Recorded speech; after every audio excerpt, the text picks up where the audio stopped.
good morning, everyone. Good morning and welcome. Appreciate all of you braving the weather and navigating your way in here. Obviously, we are in the company of the stalwarts of the industry because we're the ones that made it to GlassBuild this year. So appreciate everyone taking the time, and we really want to deliver a good return to you on the investment of the time that you're making this morning with us and make sure that you get good value out of it. And obviously also want to get you back over to the show in time to get your business started for the day. So without any further ado, we'll go ahead and jump right into it. I'm going to ask my colleague, Walt Keurig, to join us now. And Walt's going to give a macroeconomic overview, and then we'll walk right into the rest of the sections of the presentation. So Walt, thank you very much. Good morning, everyone. I'm going to begin today's presentation by just a quick overall look at the economy. This is separate and apart from the industry, and I thought we'd begin by looking at the gross domestic product. Basically, this is a chart that shows the quarter-to-quarter changes in gross domestic product. You can see that in the year 2016, the low growth number was 1.6%. We're now at a level of slightly over 2% projected forward. The annual growth long-term average has been 3.4%. So this essentially suggests that the economy is projected to grow forward at a moderate level, 2% forward. This chart here shows us the aging expansion of recovery. Each one of these bars on this graph reflects a recessionary period and the number of months that it's taken for the economy to recover. And what we see in this trend is that the length of recovery, the expansion period, is aging. Since our last recession, the current recovery has gone on now 98 months, and based upon the trends we've seen here, we expect that recovery to continue forward and to take longer. The downturn last time was so severe that contributes to the fact that it's going to be a longer recovery. Here we take a look at payroll levels, payroll employment, and in 2008, there were 138 million people employed in the job market. When we hit the downturn in 2010, that dropped 6% to 94% of the total, about 130 million people. And we can see today we're back up to 145 million people employed. So from the perspective of employment and employment alone, the economy has clearly recovered. The result is a tight labor market. We see the unemployment rate dip, and we see the job openings rate increase. And what we hear from people constantly is that it's becoming more and more difficult to find talented employees, and in particular skilled employees. This is true in particular in the construction trades. This is the same trend for construction jobs only. And the same idea, we see the job openings rate increase. This is in part fueled by the fact that in our last downturn, we had seasoned contractors, seasoned laborers that basically hung up their tool belt and decided to retire and not wait for things to get better. And today, as I said, we've seen skilled construction trades finding a shortage of talented people. Wages have increased 2.5%. It's been a moderate increase. There's probably still room for expansion of wages.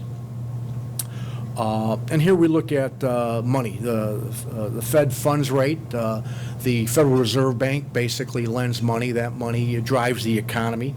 We can see from 08 to 15, basically the cost of that money was zero. The economy was weak. The federal government couldn't use this as an effective tool to govern the economy, so basically the cost of money has been zero. Recently, it's been increased to the area of 1%, and projected forward, we believe that the rates will increase. This is actually a good tool. It's a sign that the federal government is suggesting that the economy forward is positive, and by them having the ability to charge for the cost of money, it gives them a tool to alter that cost as the economy tightens. This is just a recap of the the interest rate increases and the fact that we do consider it a positive sign. And lastly, we look at average hiring, monthly job creation. Most people would agree that at the level of 200,000 jobs per month newly created, that would be considered a self-sustaining recovery. 200,000 jobs are created, those people earn money, they spend money, and that then fuels the economy, so on and so forth. Right now, this year, since January 2017, we're seeing a job creation level on average of 187,000 jobs a month. So again, suggesting that the economy is not quite there, but it is clearly in a recovery mode. And that's pretty much the summary. So in a quick snapshot from a macroeconomic level, we see the economy as stable, we see it as growing, and we see the outlook ahead for at least the next couple of years to be positive. Thanks, Mike.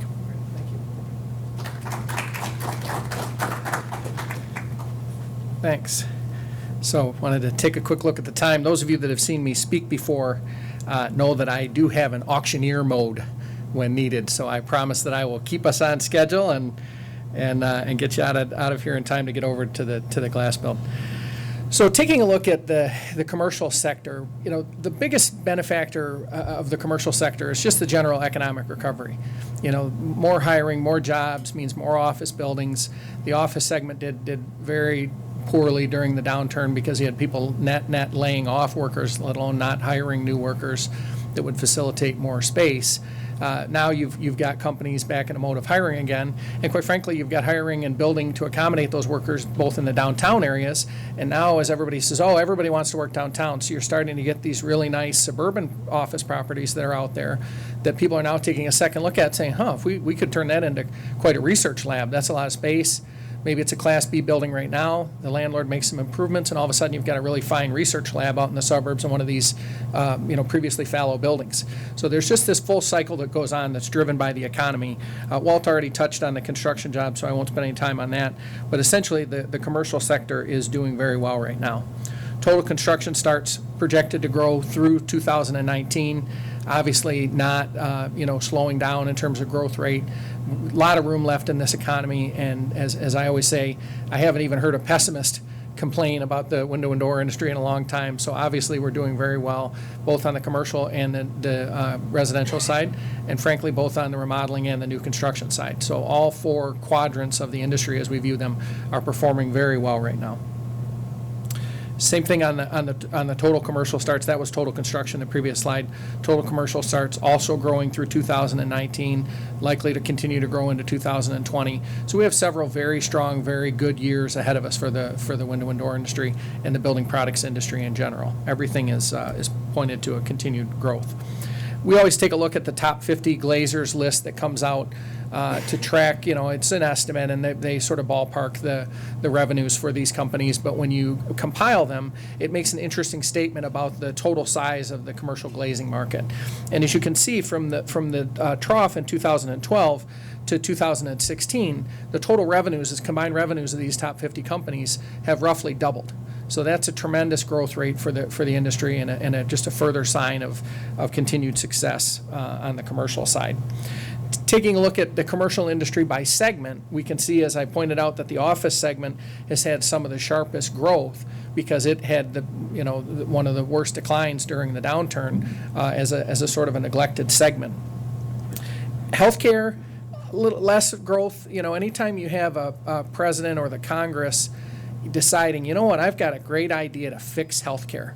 One thing that you can be sure will happen, at least in the short term, is that investment in healthcare will stop and take a breath and take a view on what's going to be the outcome, because you're not sure. What it all boils down to is how much is going to continue to be covered by insurance companies, by government programs, things like that. And until you know that, you don't build that new state-of-the-art hospital, because you can't do a financial projection for the business that is that hospital that's going to operate in that environment. You need to know what reimbursements are. We're in another one of those modes right now. We'll talk in a bit about the potential repeal of Obamacare. that puts a question mark out there. With some new unknown program coming in, you're going to see a little bit of a slowdown in healthcare investing until that gets on solid footing. Whether it happens or it doesn't happen, we don't make any judgment as to whether it should or shouldn't. The simple fact is the fact that they're even considering it slows down that segment right now. Turning to the residential market, you've got existing home sales climbing, which is positive because it whittles away at that inventory of homes that needed to be worked down. That was such a toxic problem in the downturn. It was impossible to sell a home for what would have previously been the equilibrium market price because you had so much inventory sitting out there.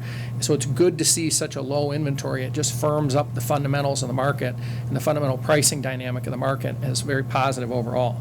You're starting to hear about people having to bid over asking price for homes again, those kind of things. That's not fun when you're the one that's having to do that. But for the rest of us that are in the building products industry, that's a very positive sign of the inventories being worked through, and a tightness in the market is always good. Existing home inventory flat to slightly down. Again, just another sign of low housing inventory, and that's what we want to see. Obviously, if there's a glut of homes sitting on the market, builders are certainly not going to be building homes on spec, on the speculation that someone will buy the home, because there's too many passable, comparable homes sitting in that market. Only when those homes have been absorbed by buyers do builders then continue to churn out new construction projects. And quite frankly, on the rental side, you don't build new rental projects unless the vacancy rates are very low and the market is mostly bought up and rented up, because that says I'm going to have full tenants in these projects and be able to make a return on my investment. Taking a look at consumer debt, we've got a kind of an interesting trend where student loan debt has really ballooned as a percentage of the consumer's balance sheet. And for the millennials, that makes it a challenge for them to think of buying a home. You've got this student debt to contend with. The millennials are doing a good job of putting down payments on homes. So versus the run-up that led to the bubble, a lot of that was false demand. Now we're seeing some home prices come up because of shortness of supply. If you're going to have home price increases, you want it to be driven by shortness of supply, because that's a real economic characteristic that belongs in the marketplace. What you don't want is false demand. And in the previous recession, that was all driven by false demand of mortgages that were too easy to get. People pay a little extra and not have to verify their income, things like that. That led to false demand that bid up those properties, that was created a bubble that had to pop, and then the prices come down. What we're seeing here is debt crowding out a little bit of that aspect of it. And so it's causing a shift in consumer balance sheets toward consumer debt, which would include student loans, and a little bit away from mortgage debt, meaning that consumers, one of the things that's keeping the housing market a little bit slower than would be optimal right now is the fact that consumers, and millennials in particular, are wrestling with that student debt, with that student loan debt. So it'll be interesting to see how that plays out as they enter their, it's one thing that everybody talks about these tiny apartments and tiny homes and this and that. I think, those of us in the room that are parents know that tiny home thing lasts about as long as you start having kids.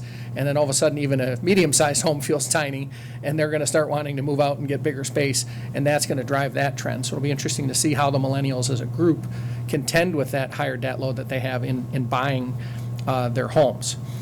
Now, the typical home size dropped during the recession, which makes sense because, builders are trying to make homes more economical. People that were marginal on being able to put down the right down payment to get financing, that was very tough during the downturn. All of that made sense that homes would be lower. And we looked at it and said that despite some of the predictions that was going to be a continuing trend, which obviously is not good for anyone in this room, because even if the average home size drops 30 square feet, that's a room. And that's a couple of windows, or it might be a back door, or whatever the case might be. So it's fewer products being sold on those homes. We looked at it, and I personally looked at it, and one of the articles that I wrote for Door and Window Market discussed the fact that in Japan in the 1980s, there was a commentator that said, the Japanese are workaholics and they live in rabbit hutches.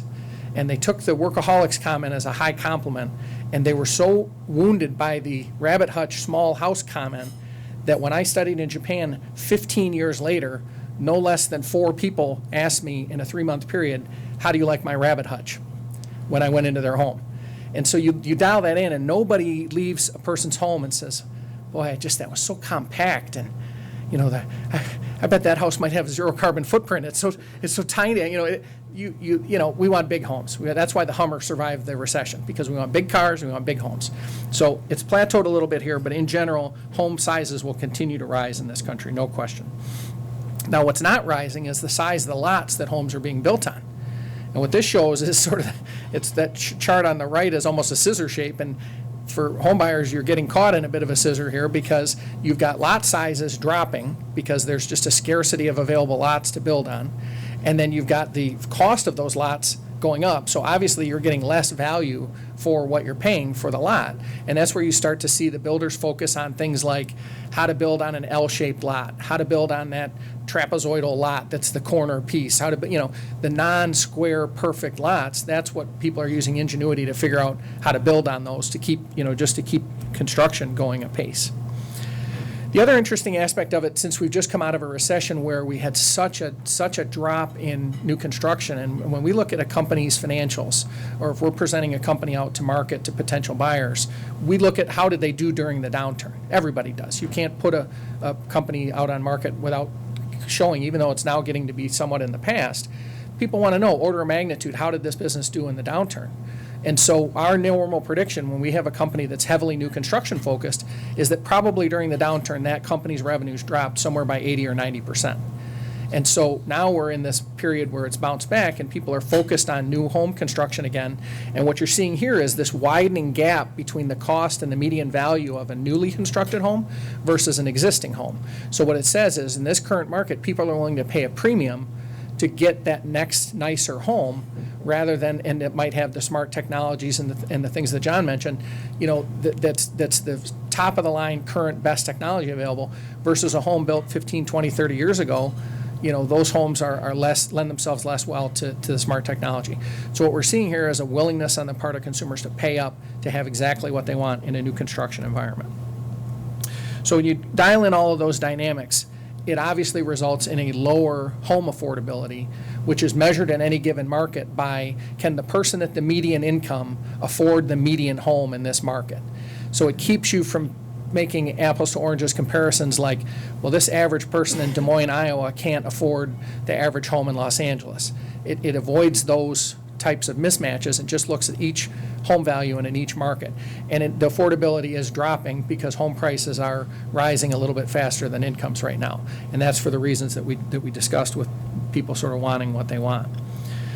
Now, in terms of the regulatory environment, obviously the cost of regulations is a significant factor in the building products industry. We're one of those industries that the government sort of pops into once in a while to say, hey, I came up with some new regulations I want to run past you, or as more often the case, put into place with a very short public comment period. There's a lot of tinkering with building products regulations, and they add a lot to the cost of a home. Basically, they've gone up about 29% over the last 5 years, and the regulatory burden has gotten to be very significant in terms of development. Part of the reason for the shortage of lots is this not in my backyard syndrome where nobody wants this new development being built where they are, and so they fight things through planning boards and so forth and keep construction and progress from happening.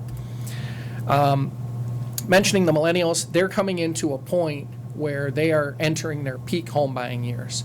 And while I've certainly met a number of millennials at these conferences, especially when I comment on it in the presentation about the notion of these tiny apartments that are a few hundred square feet, that's not a long-term sustainable solution to live in with a family. That's a thing that lets a person live downtown and have fun in their 20s and do that aspect of it. But as soon as you start to have kids, you move to a bigger place. And ideally and increasingly, even though they are the first generation that's had the reality thrust on them that homes can actually go down in value, which for everybody in this room, we were told by our parents, buy a house, buy a house. It's okay to get that starter apartment, get your feet under you, start looking around, buy a house, because the thought was they never go down in price.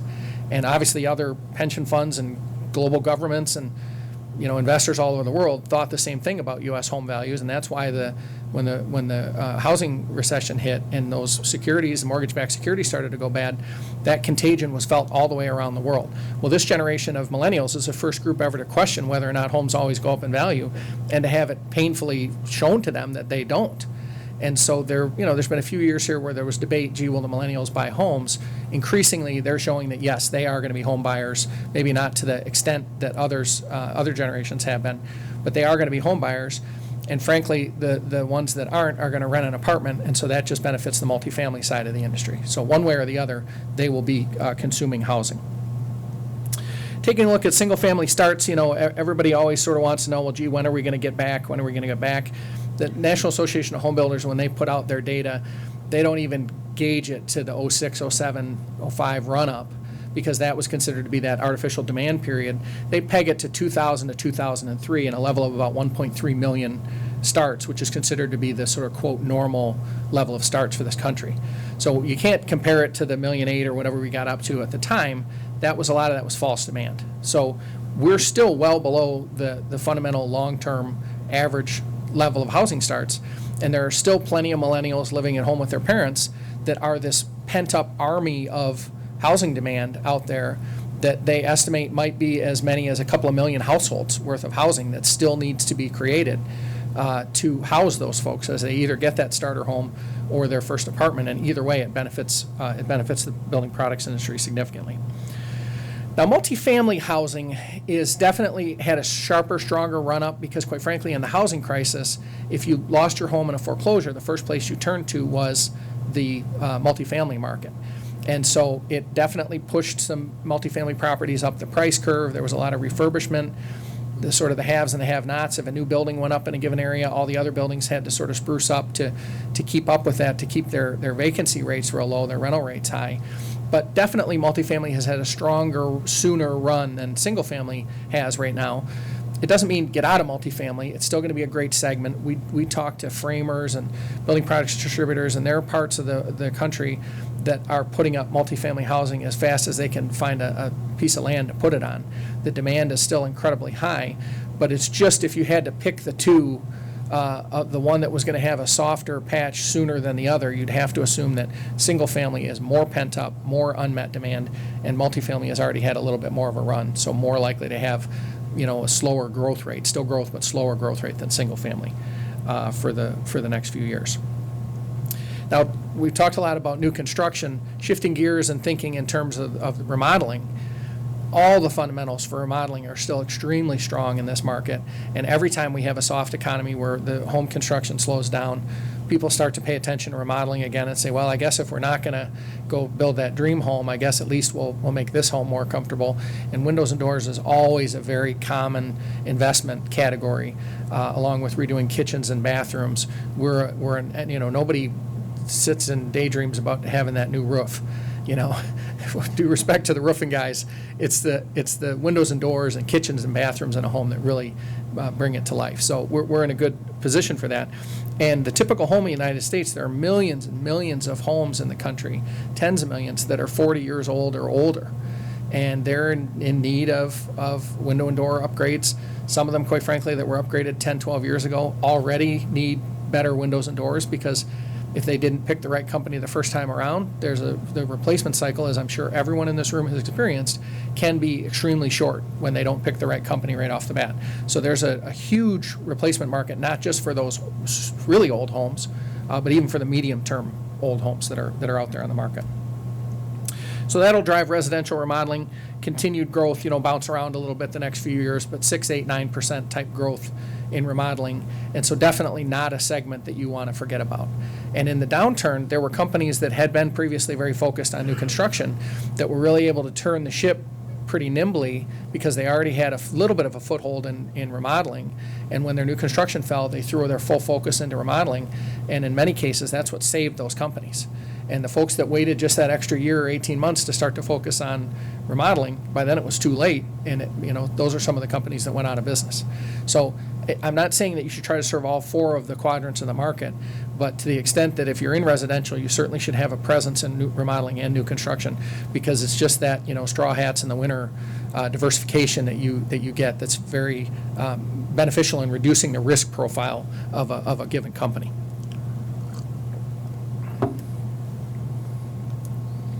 So we always think, again, in terms of that road back to normal. What does normal look like? And NEHB has been producing these charts for a lot of time, and orange and red are bad on this chart. And so I'm from Michigan. I live in Illinois. I guess I'm red either way on this chart. But the point is, in the beginning when they first started producing these charts of how long does it take to get back to the pre-recession level, these charts were almost solid orange and red. That's all that was on them.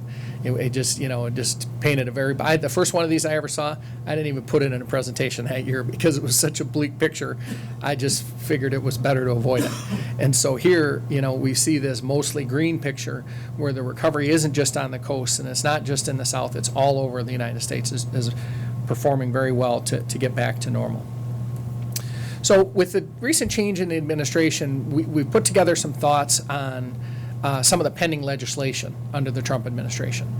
And I hope we've done a good job of trying to be impartial about these things. I'm not advocating any of these policies or saying one way or the other. I guess some of them benefit the building products industry, so I have a sort of an instinctive support of things that help building products. So if any of that creeps through, I'll apologize. But generally, it's just to take a look at what's out there, what's being talked about, and how would it impact the building products industry one way or the other. So that's the purpose of taking a look at this. But decreasing housing regulations, obviously they create some government revenue. So I'm sure the folks in the government accounting offices like those regulations because they create revenue at the state and city and county level and federal. But generally, they add about $85,000 to the cost of a single-family home. In a market like California, it's resulted in a condition where the regulatory costs are so high that there's really no such thing as a starter home. A starter home is an apartment, and you get your home, your first equity home purchase, many years further into your career than you do in other parts of the country, and a lot of that is driven by government regulations. So when President Trump was first elected, we had a lot of conversations with building products companies, and one of the statements that was made that was one of the simplest things that was said that I think really resonates was, he's a builder. What are the odds he's going to do anything that's bad for building? And so whatever else might go on in the next 3.5 years, it seems like a lot of these policies are positive for building and for the building products industry. Choice changes that are being made to Dodd-Frank, there was a sort of a wave of breakups in the 1930s with the Glass-Steagall Act, broke apart a lot of these financial institutions. Over time, a lot of them have kind of crept back together again. Dodd-Frank, there's some changes that are being proposed that would sort of do away with some of those long-standing policies, including the too big to fail policy, meaning if a bank is of a certain size, if it gets itself into financial trouble, the government must bail it out because that bank failing would have ripple effects throughout the economy and slow down the overall economic picture. The problem with that policy, on one hand, it's nice because when it happens, it saves the economy from a major hiccup, but what it does is it subsidizes risk. And it allows financial firms to misprice the risks that they take on with their institutions. It would be as if someone followed you, we're not in Vegas this year, but if someone followed you to the roulette table in Las Vegas and they said to you, anytime you bet, I'll pay for half of it. If you lose, you don't have to pay me back. You'd make bigger bets. And the banks do the same thing when they know they have that inherent backing. So it goes both ways. I'm not sure what the right answer is, but the point is they're debating some of these changes that would, that would do that. And the plan that they're trying to put in place is this: creating hope and opportunity for investors, consumers, and entrepreneurs. I'm not sure, but I think they may have had the acronym before they had what it stands for, because that's a pretty complicated, flowery thing to call a law, but that's what they're talking about doing, and it would change some of those financial pictures. Obviously, a lot of talk and some action right now on immigration policies. And, we've talked to a number of companies in the industry, and the general feeling is, executives we've spoken to certainly favor deporting criminals, but they would like to have a way to hire workers because they need workers. That's the main thing. We've now come to a point where, in the old days, first deal I ever did actually in the building products industry, we asked if the company had I-9s for all the workers. And he said, oh yeah, we have them, which that's right away, that emphasis on that word really, well, what do you mean you have them? Well, we have them, but we get a notice a few times a year that they're not right. And well, what do you do then? Well, we bring that worker in and we have them fix the error they must have made when they filled it out, okay, well, that's one of those things. So then that would go to the bottom of the stack, and the next year it would come up again, and that was done all on a kind of a wink-wink basis, and the government never did anything about it. That's very much changed, and now we've had some companies that have been literally shut down because they had undocumented workers in there. Now it's come full swing the other direction, where we've had experiences of showing deals to companies who said to us beautiful, profitable company in their segment, dead center bullseye of their acquisition parameters, You call, you're so excited, I've got this company for you to look at. Oh, okay, sounds good. Before you tell me anything else about it, are all the employees E-verified? Oh, I'm not sure. I'll find out. I'll call, check, are they? Well, no. Oh, well, what if you did the E-verify? What, could we just do the E-verify on everybody? He said, well, I suspect the line at the coffee machine wouldn't be as long the next morning. So it's a problem. So you go back to the buyer, conversation dead stop. Wouldn't take one step further on looking at that deal. And it's becoming more and more common. Sometimes companies will buy a company and then do the E-verify, and whoever passes through the filter is fine, but there's always some workers that get caught in that, and in the changeover of companies, they're released. So it's definitely, the focus on it has sharpened. The potential appeal of Obamacare, we've talked about this a little bit. Again, I'm not advocating for it one direction or the other. All I would say is that most of the companies that we've talked to either were too small for it to apply to them, so it didn't affect them, or they were big enough that it applied to them and they changed or beefed up some aspect of their offering so that they exceeded the requirements of it. And so honestly, most of them have baked it into their financials. They're used to having it. They want to offer good benefits. The labor market's tight. They want to keep good workers. So most of the companies we've talked to in the window and door industry wouldn't be affected. They weren't affected too much by the enactment of it, and they wouldn't be affected too much by the repeal of it. So it doesn't seem to be an issue that most companies we talk to are putting too much weight on. The Paris Accords are a voluntary agreement within the United Nations of countries to reduce their greenhouse emissions and to be more energy efficient. You know, one of the things that we've talked about with some of these, it's not really legislation. It's almost a misnomer to call it legislation. It's really executive orders. And President Obama was very skillful at knowing and understanding exactly what types of executive orders he could legally put into place with the stroke of a pen, and something would happen rather than having to run it through Congress. The problem with those is that now that President Trump doesn't agree with some of those policies, it's the same stroke of the pen that it takes to do away with those. Where if it had been enacted through Congress, it would have had to go back through Congress. So some of these things are hanging out there as stroke of the pen kind of changes, and this is one of them. It was made, cities and countries, or companies around the country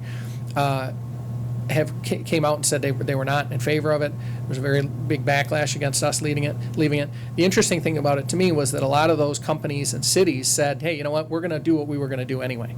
So it was kind of an interesting grassroots way that if you believe that and that's what you wanted to do, you have the opportunity to still do that.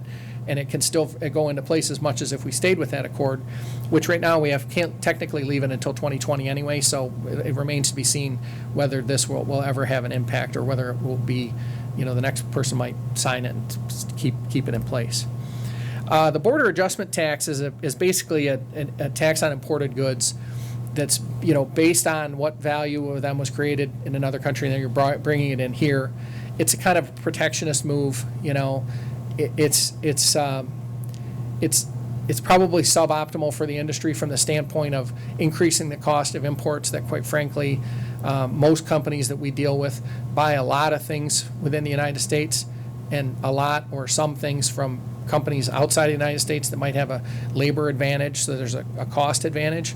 You know, the having that border tax put into place would limit companies' ability to make those choices to source less expensive goods overseas, and so it would have an inflationary effect on the cost of goods sold of building products companies if those goods become more expensive. In terms of the manufacturing plan, in the tax aspect of the manufacturing plan, there's some tax cuts that come in for buying equipment and machinery. And I've seen clients that have done such a great job. President Obama had a lot of these accelerated depreciation offers. I know clients that took advantage of every single one of them. Every time one of those came up, they went out and bought some piece of equipment, sometimes even equipment they didn't need yet. And now that the market's back, they have a really state-of-the-art manufacturing facility, and they can take, for example, an aluminum profile that used to have 3 people pass it along 3 different stations and measure, and now I'm going to clamp it down. Now I drill a couple things. Next person, he clamps down, drills a couple things. Next, she clamps. A lot of double work. Now they'll put this into this machine that they have, and it's multi-axis, so it'll drill the thing 17 different ways. That all is one step, one process, and it can cut the labor numbers from 20, 30 minutes of man minutes touching an object down to 8, 9. I mean, it's an amazing increase in productivity. And a lot of that is driven by tax policy because they offered that accelerated depreciation. So to the extent that that part of the tax code makes it into place, I think companies in the industry will and would be wise to take advantage of that. In terms of the infrastructure spending, anytime you have the first wave of the infrastructure spending, a lot of it is roads and bridges and things that don't necessarily, they're not products that we in this room sell. But they certainly have the ancillary benefit of building up a given area and making it more attractive. Oh, I will put that office tower there because now there's better freeway access, or that crumbling bridge is now, refortified. That leads to development. So we'll get the second wave of a lot of that. So there'll be a lot of positive benefits if there's that big package of infrastructure spending. We'll get a secondary wave from a lot of that. The first sort of negative wave that we'll get from it is just like when the oil prices were right, that the oil patch was all taken off and it started pulling workers away. That kind of big, massive infrastructure project, some of them are multi-year projects, they'll pull a lot of skilled and semi-skilled workers away from the manufacturing environment and sort of exacerbate the trouble that we're having with hiring the right people. So that's one negative. If there is a negative of that, that's what it would be. So taking a look now at some window and door specific trends. You look at companies, and these are sort of the bragging rights that companies, I always find it interesting, what are the aspects of a product that companies tout? And some of them are more specific and some of them are more general. The notion of combining indoor and outdoor space to the extent that, you got these sliding wall panels and multi-panel doors, things like that. That indoor-outdoor trend has a lot of legs under it and is definitely a trend to be played into. Jumbo glass panels, oversized glass panels, glass panels where the hardware interface from one pane of glass to the next is very minimal, to where you almost wonder, what's holding that 800-pound sheet of glass up there? Those kind of highly engineered solutions are big. Companies have had success factory painting windows and offering custom colors. We all know if you say, okay, well, we've got a computer that'll do any custom color you want, infinite colors. We all know there's about 6 or 8 they're ever going to probably use. But being able to say you can do every color makes you the one-stop shop that they know they'll never have to go to someone else over color. So even though they might not take advantage of it or make a purple window or something, they have it, and so that you're one-stop shop. So it plays into that. The contemporary design trend is certainly that's a lot of clean aluminum lines, real reduced sight lines, oversized windows.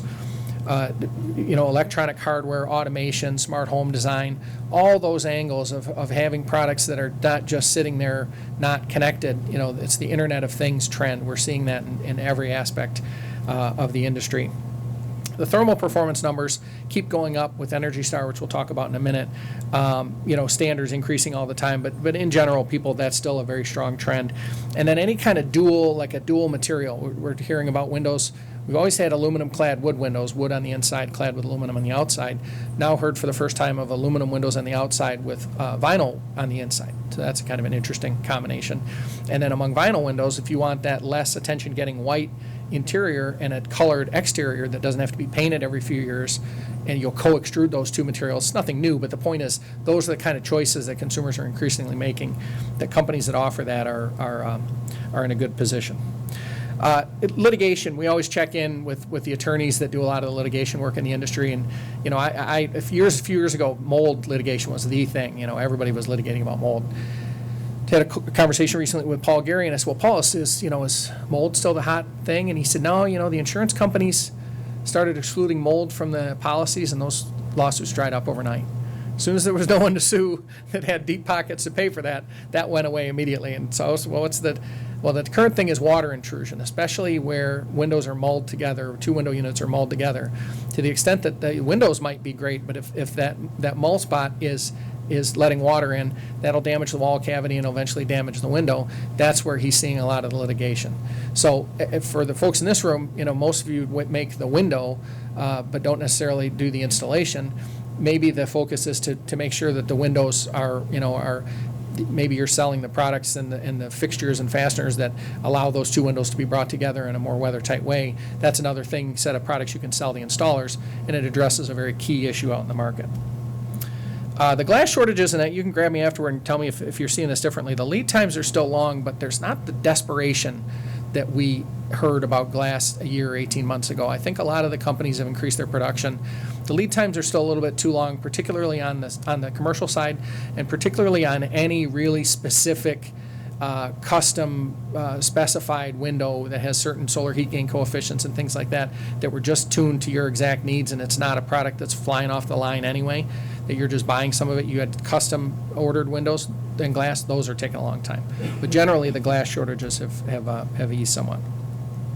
The labor shortage, I think we've talked through enough. I'll say only that these recent storms will certainly worsen that labor shortage in the short term, whether it's workers who aren't able to work because they're displaced from their homes temporarily, or all the workers that are now being rightfully and correctly drawn down into these areas to do the rebuilding. That's just that much more pressure on the workforce in the short term. And we're in touch with companies now that are increasingly taking advantage of that H-2B program, where you can set up sort of in advance workers from another country that you're going to train in that country and then bring them in on a short-term work visa. And there are more and more companies that we've had mention to us that they're exploring doing that. It's a commitment, and it's an expensive, regulatory process. But once you set it up, it can be a pipeline of good short-term workers to meet your labor needs, which is very positive. Taking a look at millennials in construction and careers, they did a survey recently of 2,000 young adults, and the good news was that they were not just sort of floating around with no idea of what career they wanted. 74% of them knew what career they wanted to get into. Unfortunately, only 3% of them wanted to get into the construction trades. And they mentioned things such as, not thinking the pay was high enough and just not wanting to be in that industry. There's a sort of a stigma against jobs where you're working with your hands, the same challenge on the manufacturing side. And so a lot of companies that we're in touch with are starting to do more partnerships with the sort of vocational tech schools, the VOTech schools that used to be such a big thing. They're doing more partnerships, 2-year certificates in manufacturing, things like that, to try to draw these young folks into the building products industry, because it clearly, left to their own devices, it's not a natural choice for them. And we've had companies tell us, someone would rather work at Starbucks for a few bucks less and no benefits than work in a factory environment, which can be very challenging. And they're not always climate controlled and things like that. They can be a tough environment. And so that's the challenge of this industry, is to engage with these millennials and get that next wave of millennials drawn into the system. Energy Star, I touched on briefly. Obviously, the current budget, Energy Star got tucked under the EPA, and now the EPA's budget has been cut. Is proposed to be cut, and it's left Energy Star as a question mark. Well, Energy Star has an 85% market recognition, brand recognition. They figure it saves about $30 billion a year in energy. That's a very valuable brand that's been created, and if it does get defunded, hopefully one of the other certification or standards bodies will step in and take it up and continue that, because it has great market share and it does save energy, and it's a very positive brand out there in the market. It's one of the most positively viewed government programs that there is, in terms of just the overall positive view of it. So we hope that will continue in some form. We're always taking a look at sort of claims, and these are some products that have good niches, good niche demand. You tend to get pretty high margins with them, but there's a danger of the nomenclature that you use about your products, to avoid saying things like hurricane proof or storm proof, tornado proof. It's resistant. You always want to use that resistant word that implies at some point this product may not be able to handle what Mother Nature can throw at it. Intrusion resistant, fire resistant, noise reducing. You don't say soundproof. It's acoustical. Those kind of qualifiers that make it clear that this is a niche specialty product. But if you can master these products, you can win some customers that will not leave you, because this is a demand that they have for this type of product, and it's an excellent niche. Any of these are excellent niches. Another aftermarket safety opportunity that we've seen recently, and I don't know the extent, to which window and door companies can take advantage of it, but there's millions of square feet of plate glass out there in the world, in entranceways and interior applications, things that were grandfathered in that didn't need to be upgraded to tempered glass. And we've seen a few cases lately where people trip or slip and end up hitting this thing, and it's one of those freak accidents where they either get very hurt or they can actually be killed by this plate glass, where tempered glass would not have hurt them. And so there is out there this whole aftermarket opportunity to put film on those applications. And there was a case where the company went in and put film on it, and sure enough, someone tripped and indeed broke the window, but the film kept the glass within the plane of the window, and no one was hurt, where they would have been obviously hurt, the month earlier if it hadn't just been fixed. So there's a big opportunity out there to take advantage of those types of films and things. In door and window market, there was a reference recently to the revisiting of this broken windows theory, and I was really kind of captivated by this. In Philadelphia, they put in an ordinance that said you can fine $300 a day if you had a block that was 80% inhabited that had non-functional windows and doors on it and no plywood board-ups. So it was meant to make everything look presentable. And the broken windows theory is, hey, if there's a broken window in a neighborhood, that sends the message to people in the neighborhood, this is a neighborhood it's okay to break windows in or to paint graffiti or whatever. And lo and behold, when they studied the effect of this, there was a 31% increase in home prices in areas that were covered by that regulation, 1% increase in areas that were not covered by it. And there was a reduction in gun violence, of all things. Who would have thought to ever, make such a claim that fixing up the windows and doors can reduce the gun violence? Now, unfortunately, the story had an unhappy ending because the ordinance was struck down as being unenforceable, as only aesthetically related. But hopefully those kind of things can be revisited and put into place in other cities. It would benefit the communities, and it would obviously benefit the folks in this room because you're the ones that sell the windows and doors that would fill those openings. We get asked, where are we at in this recovery? What inning are we in, so to speak? And when we talk to long time, 30, 40, 50-year veterans of the building products industry, based on where we're at in the recovery cycle and how much growth there is still ahead of us, the consensus is it feels like we're in about the 6th inning. But at the risk of overextending the metaphor, it's going to be an extra innings recovery. Because as Walt pointed out in the beginning, while we're getting long in the tooth in terms of this recovery relative to other ones, all those other recoveries looked like sharp drops with pretty sharp recoveries after them.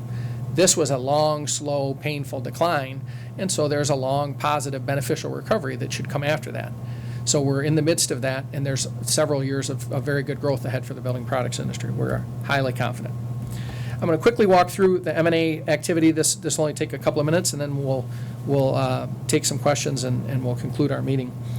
We track window and door mergers and acquisitions activity. You probably know by now the rule is that one or the other leg of the deal has to be in the United States. So if a company buys a company in Australia that they're U.S. based, that counts. 2 Canadian companies buy each other, that's not going to be in these numbers. So looking at the M&A activity, it peaked in 04 and 07, kind of when you would expect it to, when the market was doing really well, a lot of lending, companies out there buying. It trailed off over time. We had a good jump in 2015, call that a dash for the door.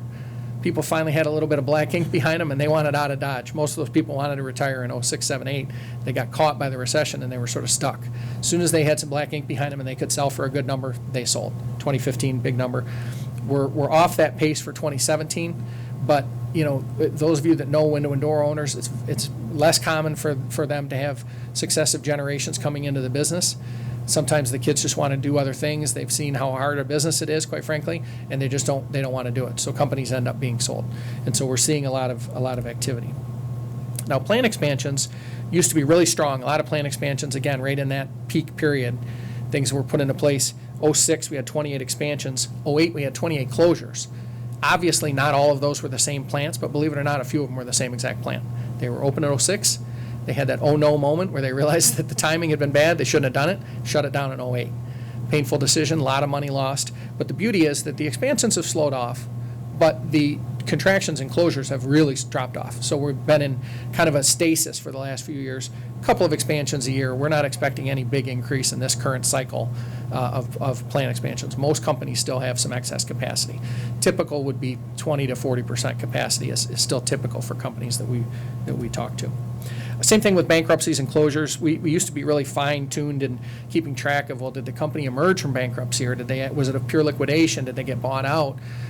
They disappeared so quickly that really parsing it out we'd still keep track of it.